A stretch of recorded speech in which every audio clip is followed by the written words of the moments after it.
Ang ikatlong benepisyo na pwede nating makuha sa pagkain ng prutas lamang sa umaga ay ang tinatawag na weight loss.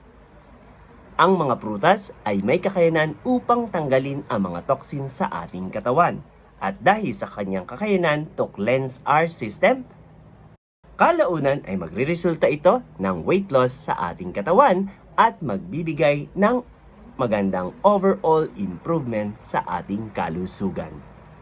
May ikaapat na benepisyo na pwede tayong makuha sa pagkain ng prutas lamang sa umaga. Ito ay ang pagkakaroon ng magandang kalusugan ng ating mga puso. Ang mga prutas ay mayaman sa vitamins, minerals, at antioxidants na nakakatulong upang mabawasan ang kolesterol sa ating mga dugo, na nagreresulta sa magandang presyon ng ating blood pressure.